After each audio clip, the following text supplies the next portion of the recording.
Welcome to the third episode of OTea Time, where we will explore the world of occupational therapy, or OT in short, through the eyes of OT students in Singapore. Whether you're an aspiring occupational therapist or just curious about the field, this podcast is for you, as we dive into the world of occupational therapy in palliative care. I am Syaakirah, a final year OT student. I'm Matthew, a first year student, and we'll be hosting today's episode. Joining us here today is Geck Hoon. She is an assistant professor in SIT who holds a PhD in OT.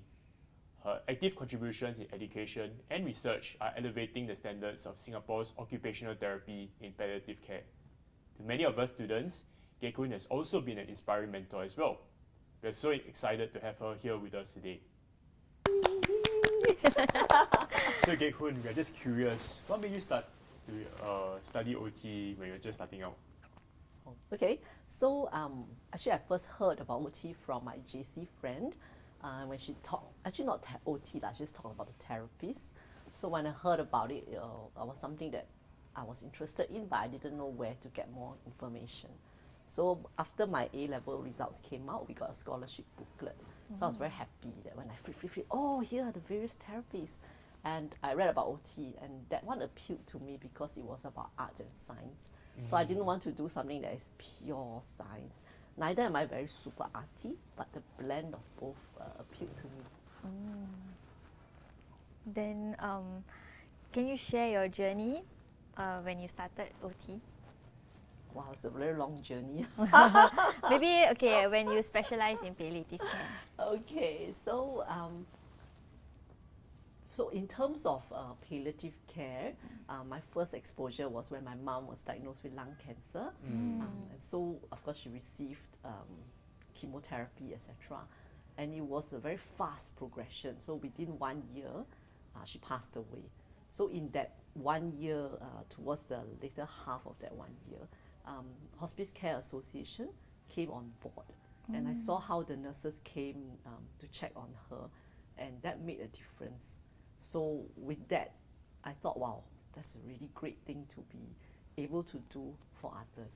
And then when my grandma also, later on when she had dementia and everything, so in the advanced stages, at the last 2 weeks of her life, because she had pneumonia, so she was hospitalized. So I really knew what to ask for. So I advocated and asked them, upon discharge, to refer to touch home care as well as to palliative services. So again, I saw that it made a difference. But my grandma's journey was even faster. After the pneumonia, in 2 weeks, she passed on. I see. Yeah. But that was how I got introduced into palliative care. So there's like from your family's experience and like being an OT, and you know how the journey would pan out for your family members, and then that made you specialize in OT, specialize in palliative care. Yeah, right? Because I thought that, it is very meaningful. When I was working with Touch, we used to journey with the clients, but at the end, when it came to the end of life, when they developed more, when their disease was more advanced, they usually went back to hospital, and then they were referred out to palliative care organizations. So we didn't get a chance to do that final journey with them. But if they informed us about, if the client passed away, we would go and attend their funerals. So I felt that actually there is a gap there. So when I had the opportunity with RCC Hospice, because I knew the therapists there, and I asked to volunteer with them, I think I was very privileged to be able to join and come on board their home care team as a volunteer to see their clients. Oh, interesting. So I hear that you have been, as an OT, you've been working with other professionals as well. I've always been pretty curious about what's the role of OTs in palliative care, and is there a unique perspective that they bring into the multidisciplinary team that they work with? Yeah. So with palliative care, I think because especially in community organizations, because palliative care is very holistic, so it's very multidisciplinary. So often, actually it's not multi, in the community side, it's actually very much interdisciplinary rather than multidisciplinary. So very often our roles do overlap. And if you are not clear about what you can bring to to the clients and the family, if you're not more secure in your identity, then it might be a bit challenging lah. Okay, but in terms of what we bring to the table, in terms of the doctors and the nurses, they're very much focused on the medical aspects. Yeah, so and there's a lot of medical complications to deal with. There's a lot of symptoms truly to manage towards the end of life. Very often clients are breathless, they are in pain, and so they need all this titration of medicine and all that. And that's what the doctors and the nurses do best. In terms of the psychosocial side, in terms of emotions, family dynamics, we often call in the social workers to deal with that. And then that leaves the rest of the therapies, like music therapies, art therapies, OT, PT. So we are also called on board, depending on the needs. So I can tell you a story about a patient. Sure, please, sure do. Yes. Yeah, so one of the clients that I saw was referred by the nurses for occupational therapy. And the main reason was because this gentleman had been discharged from ICU and had been stuck at home for months. And he was very depressed because all he wanted was to be able to get out of the house. So he used to be very active. He used to go to Chinatown. Okay, I have changed some of the details so as to protect his identity. Understand. So he used to go out to Chinatown, used to hang out with his friends, able to go JB, etc., which he now could not.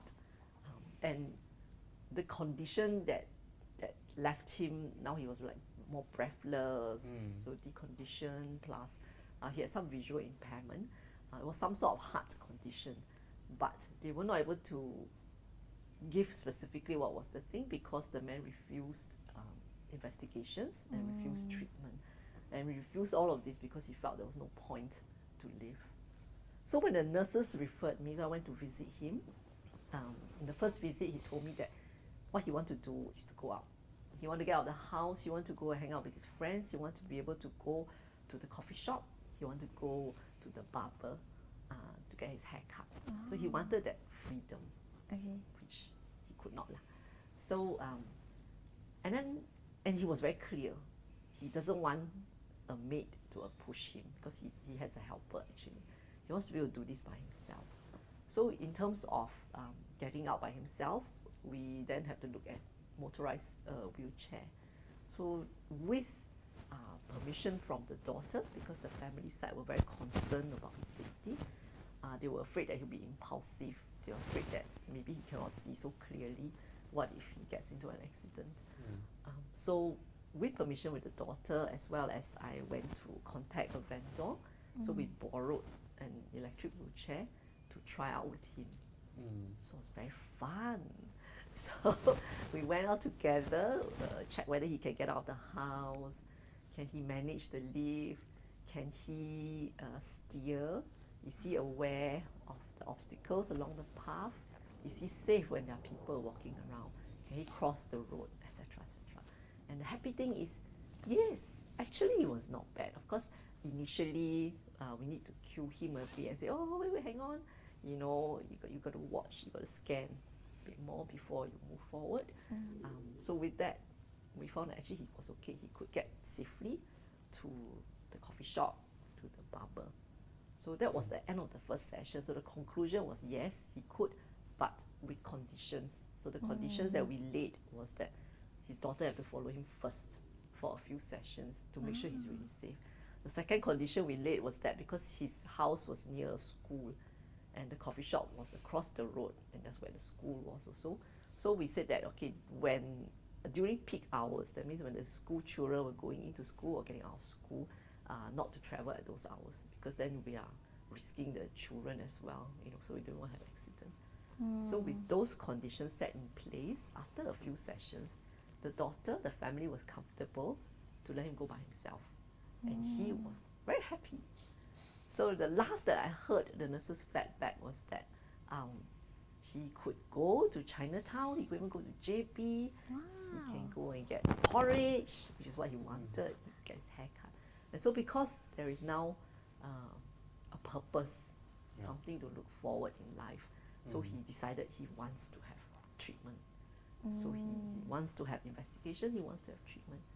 So to me, that was a very good outcome for this man and for his family. And I think that's what OTs do. I see. Yeah. That's a very nice story. Okay. Does he have like a prior driving license? Because I heard that if you have like driving license, you might be able to operate the PMD a bit easier. Do you think that's true or not true? I can't remember now whether he had or not. But I think PMDs, I feel that if you are a driver, you are of course more confident to manage it. If you are not a driver, I don't think it stops you either. It just means that we need to give you more exposure, more time. And it's about going out with the client, the first session, maybe 2 sessions. If they have family member, better still, you can hand it to the family member to go out. So I feel a lot of times it's about confidence. Sometimes they can manage, they can go forward, back, they can turn, they can U-turn, they can, whatever. But they don't have the confidence when it's out. So you need to go the route with them. And so how motivated they are. Okay, interesting. Okay, that's something I learned. Okay, so then do you have any advice for OT students or fresh OT graduates who wants to work in palliative care? Yeah, so for this, personally, I feel it's not a good idea for a fresh grad to go out to straight away embark on palliative care caseload. And there's many reasons. I think earlier I alluded to this thing about identity and security. Yeah, so when you are a fresh grad, you are not very secure. I would think you're going to be a fresh grad soon. So I don't know about you, but in my first year when I graduated, I struggled a lot. Yeah, I was sent. I worked in Woodbridge Hospital first. Okay. So in my first year, I looked at the things. But I'm doing this, but the nurses are also doing this one.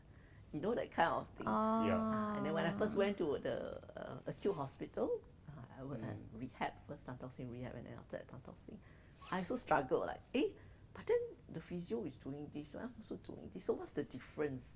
You know, what is the value that I bring to the clients and to the family? So I think in the first year of practice, there's a lot of things to deal with. Your own identity, your security, as well as the conditions.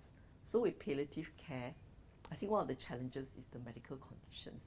So there are many complications, there are many medication, and that foundational knowledge is important. So, and you need to understand not just the medical condition, but how it impacts the person.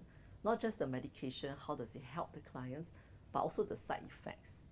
And sometimes when you are, especially for home-based setting, when you are there by yourself, and the client asks you things like administration or medication, how do you take this, does it help me, etc., etc. So you need to have foundational knowledge. I see. So that's why I really feel not such a good idea for fresh grads to enter. So that there's those 2 aspects. But also there's the emotional aspect, right? When you are a new grad, okay, don't say when you lah. I was a new grad. I was struggling with boundaries.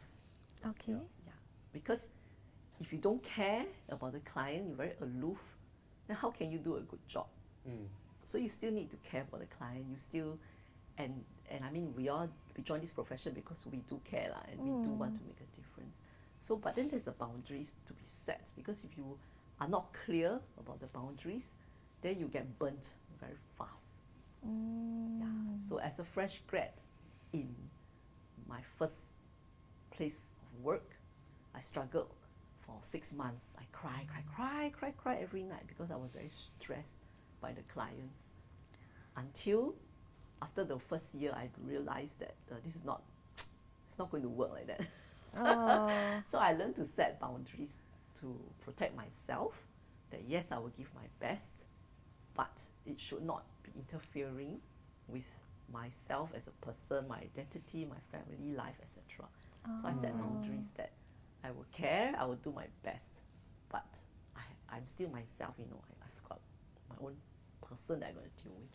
I Yeah, see. so not a good idea. It sounds like a really, really tough period of transition for you back For then. first year, For yes, first year. for first year. I think also because at that time there was no really senior OTs. True, true. Yeah. Now Very you have true. a lot of seniors, Yeah. so make use of it. Make use of them. Find someone that you can that can mentor you, someone that you're comfortable to share your struggles with. I think that will make a big difference. Yeah, it's very important. What other unexpected or surprising moments about palliative care would you say that not many newcomers or newbies really know about? Actually, when I first joined like RCC to do volunteer work, and in my mind I was thinking, wow, palliative care is this whole, ooh, it's like fluffy and woolly. I can't really see, you know. In my mind, it was the things that I've read about, things like legacy work, things Yeah. like certain symptom management, lymphedema management, etc., etc. So, and I always thought about, oh yes, it was about bucket lists, promoting clients to be able to achieve that, which is also important.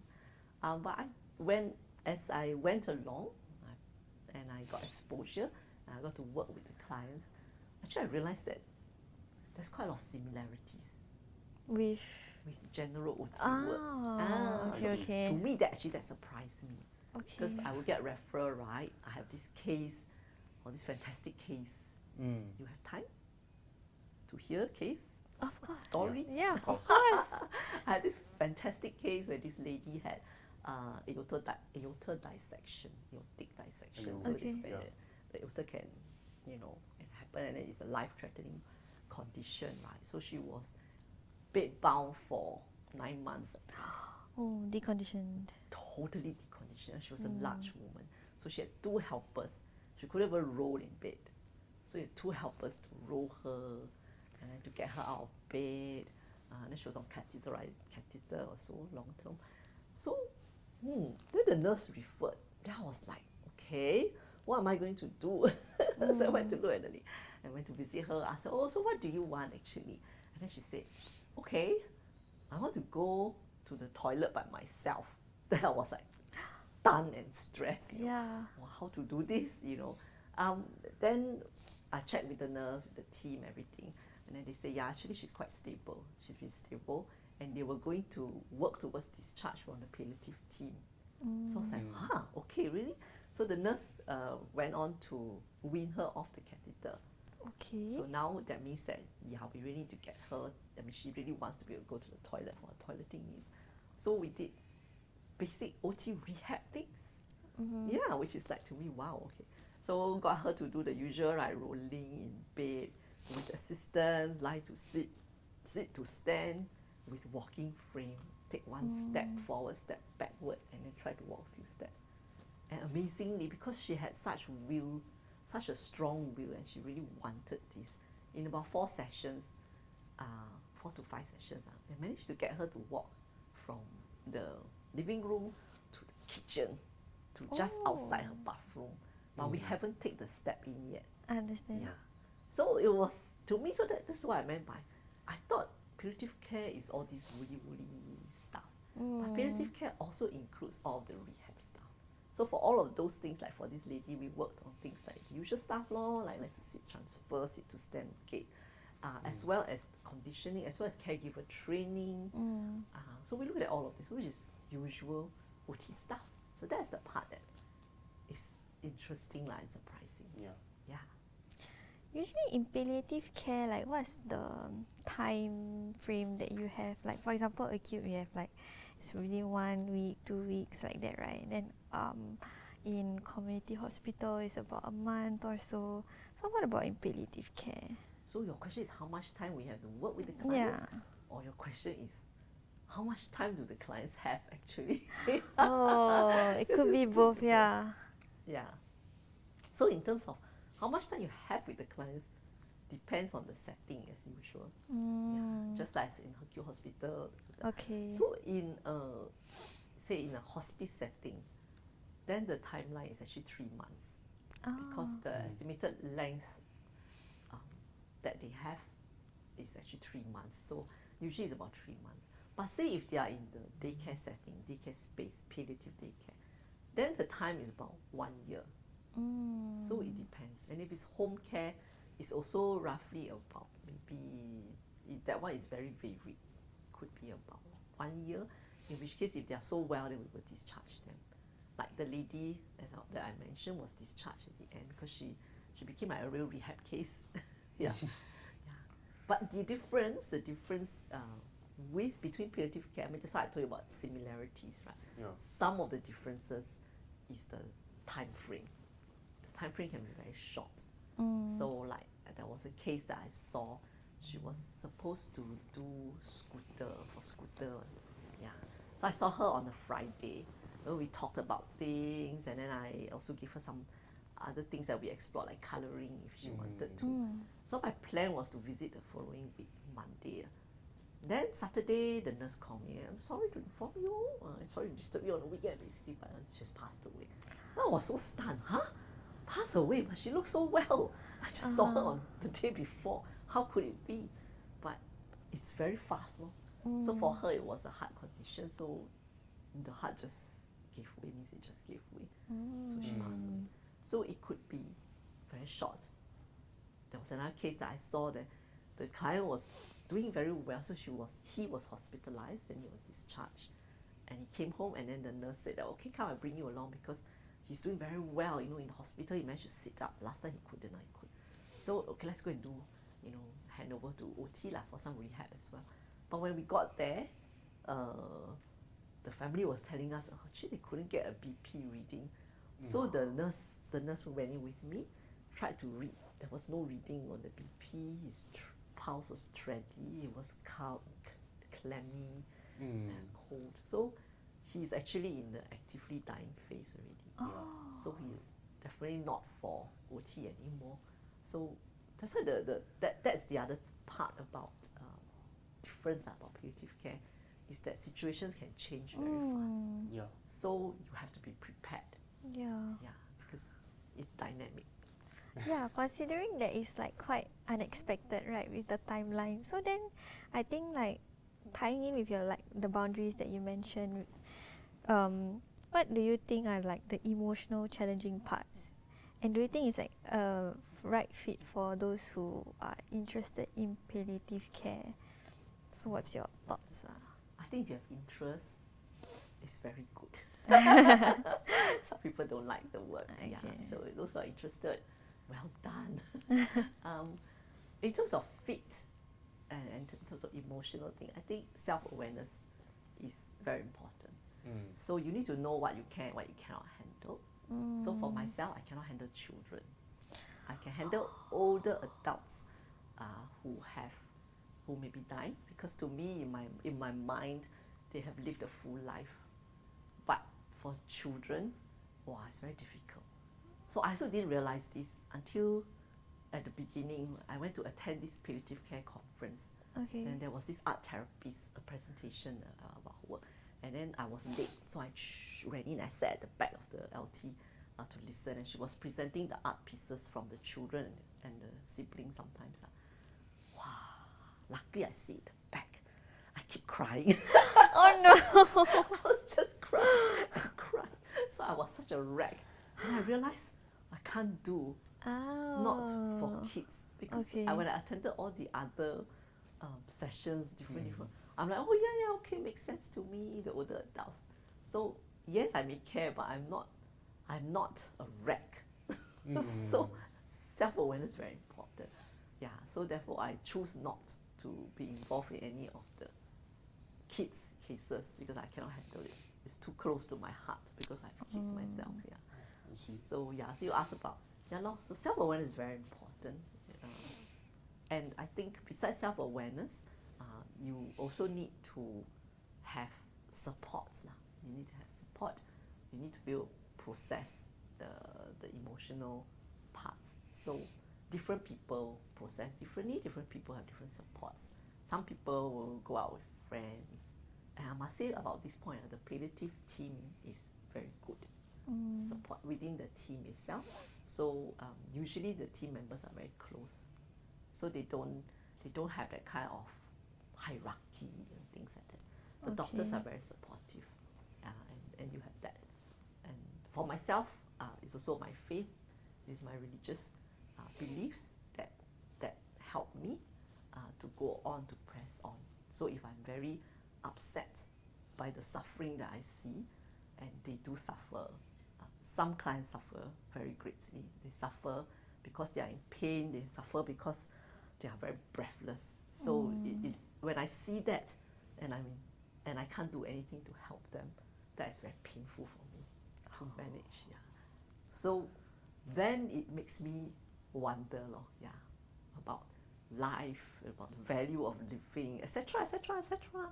Yeah, and then so when I know when I see such cases, that's when I take breaks. So I'll apply for leave. Okay, guys. I, of course, not during teaching days. Yeah, then I'll take leave. Then I go out and talk to God myself and process things. Actually, can I show you a book? Oh, sure. Yeah, so this is a book here. So this is one of those clients that suffered very greatly. Okay. And her bucket list was she wanted to write a book before she passed away to share her journey. So she was a COPD client. And I'm sharing this book because I also promised her that as long as I'm teaching, I will share this with my students. Yeah. So she wrote this book about how, what life was like. She was actually, she was quite young. I think she was 40s or 50s. Yeah. So when she was diagnosed with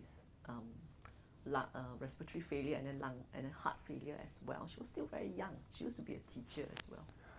Yeah. So she was one of those that really suffered. Yeah.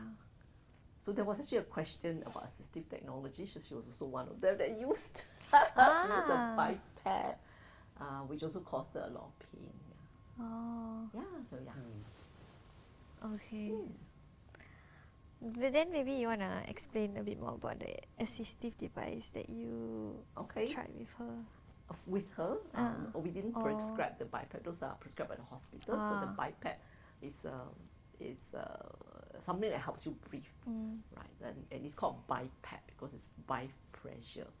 So the by pressure is when you breathe in, the machine helps you to force the air into your lungs. And then when you breathe out, the pressure lowers, so the air can come out easier. But in order for this to work, you have to wear this mask. You look like Darth Vader, you know? Wow, this mask, full face.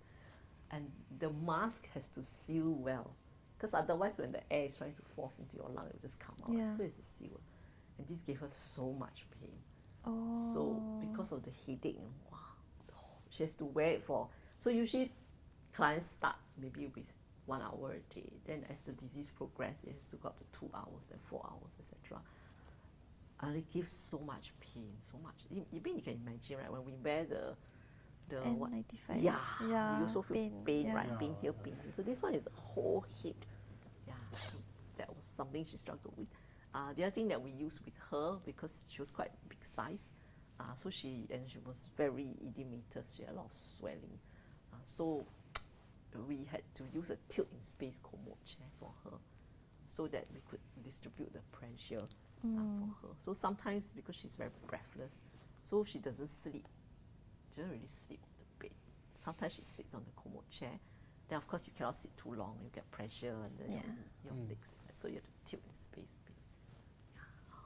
So there's some other devices are the usual iPad, you know, that you can use, and the usual assistive devices. Okay. Thank you so much. This has been so valuable to both of us. Yeah. Yeah. Thank you for sharing your experience and how you navigate yourself as an OT from the start to where you are now in palliative care. I think what I've learned is, because I personally was still am interested in palliative care, but I think like from what you've advised today, I think it made me like kind of reflect while you are sharing about setting boundaries. I think even in other settings, like we have to set our boundaries. Like it's essential for the first few years for us to like explore and hone our skills in the first few years. That's when we start finding like what we are interested in, and we start to specialize. Yeah. What you really want to do? Yeah, I think if you are interested and you're working towards it, it is important to find a senior that you can trust to share a journey with you. I think the other thing is, as I said, when you want to start palliative care work, start in like an institution-based setting. Start in the wards first, or start in the daycare setting. A daycare is actually quite a nice place because in the wards they may be very, very sick.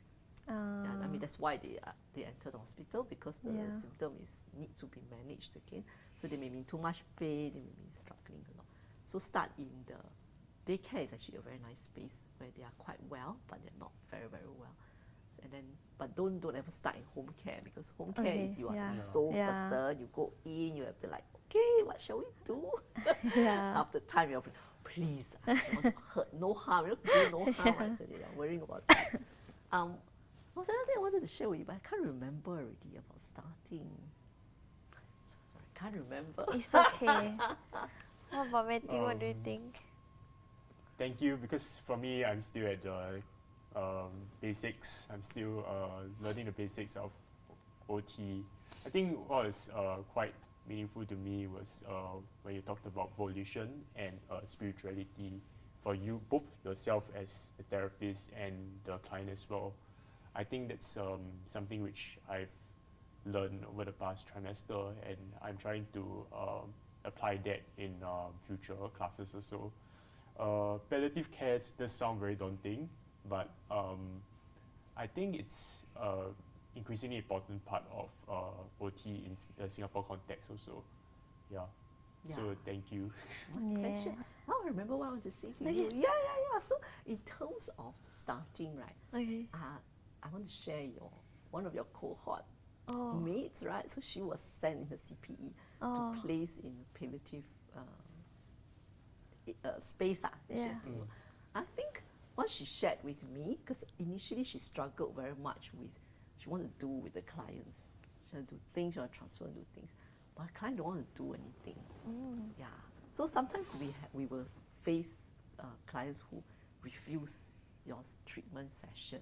They don't want. But then we need to understand why they don't want.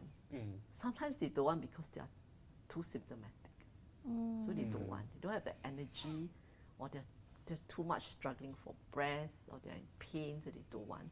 Sometimes they don't want, it's not that they are too symptomatic, they can actually participate, but because they are thinking. They have too many things going on in their life. They're thinking about so many things, so they don't want to spend time with you to do this thing, because they want to think, they need time to process. And sometimes they don't want because they have limited energy. It's like a battery, right? If the battery only have like this, right? They rather use the like this to spend when their kids or their grandchildren or someone come. They rather spend it with the loved ones rather than with you. Because once they drain the battery, then no battery, they need to recharge one day, you know. So that's why they don't want. So we cannot straight away say, oh, client not motivated. But we want to understand why, where's the client coming from. And sometimes it's not about doing things with clients. Sometimes it's about sitting with the client, being with the client, to share with the aeroplane flying over us. Okay, so back to this part. I think can already. Okay, yeah, so sometimes it's not about doing things with Actually coming. the aeroplane don't want us to share about being, not doing. Okay, so it's about, sometimes it's not about doing things with clients, sometimes it's about being with clients. So I think don't underestimate the value and the power of being with the person. Don't underestimate the importance of therapeutic presence. Presence as in you are present with them. There are different ways to convey that this person is important. And one of those ways is to sit with them even if they refuse your session. Because sometimes clients don't want to participate in your session also because they feel I'm at the end of life really. What's the point? Yeah. There's no point, you know what I mean? But when you sit with them, even in such circumstance, you are telling them that they are important to you, and that's why you are spending your time. So you are affirming their value, even in that state when they cannot do anything anymore, when they're dependent on people, when they may feel that, oh, I'm burdensome, you know. But actually your presence with them tells them that they're still important to you, important enough for you to spend your time there. So you value the person as they are, regardless of what they're capable or not capable of. So I think that's something very important, being with, not asking you to every session just waste your time sitting there. I'm not saying that, but actually what your cohort mates, what your course mate found was that because she spent time being with the person, even though the person rejected her initially, over a few sessions, the person trusted her and the family trusted her enough to share actually what they want. And what they want was something that the therapist could achieve, with a modification. And so when the therapist, when your course mate did that for that family, and that was all that they want for that was the last thing that they wanted, because they were really close to the end of life. So that made a big impact. And the daughter, or was it the children, I'm not sure what gender thanked your classmates. So when she shared with me this part, I was like very moved, and very proud of her too. And that's what OT is about. So the OT, yes, very much we talk about doing, but the being part of OT is just as important, because now this is the technical part, only for OT students. But we talk about doing, being, becoming, and belonging. We always emphasize doing, but actually being is also part of those dimensions of occupations that we talk about. And being also has a lot of impact that you can make. You can make a difference in your client's life. And they are all interacted, so they interact with each other. So sometimes the being will lead to the doing, or that feeling of, belonging is a very powerful thing. 3 B's. 4. 4. Actually. 4 B's. Framework has 4. Yeah.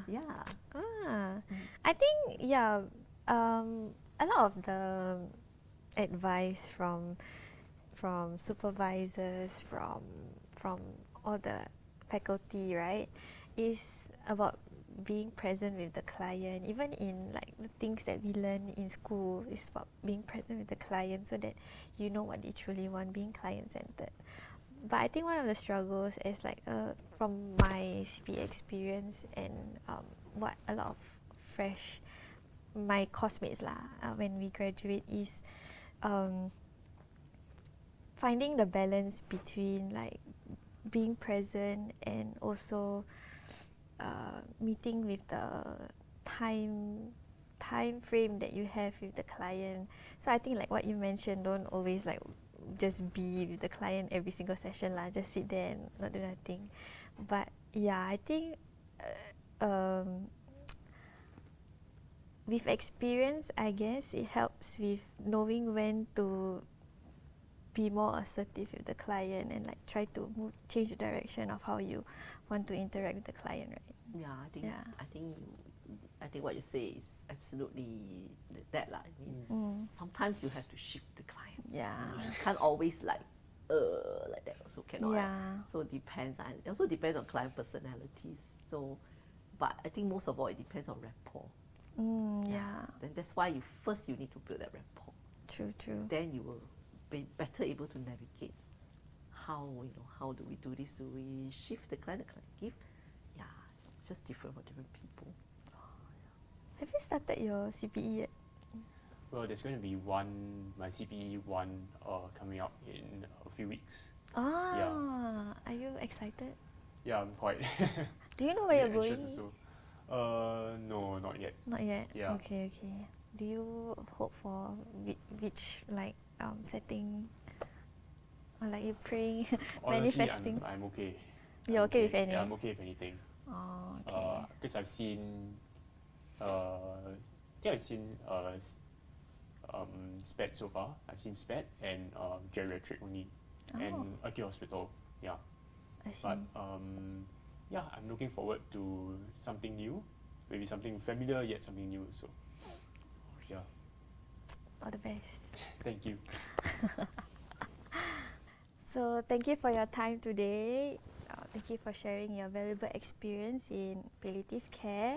I think we all learned something in this podcast today. Yeah, so I hope everyone had a taste of what palliative occupational therapy in palliative care is like.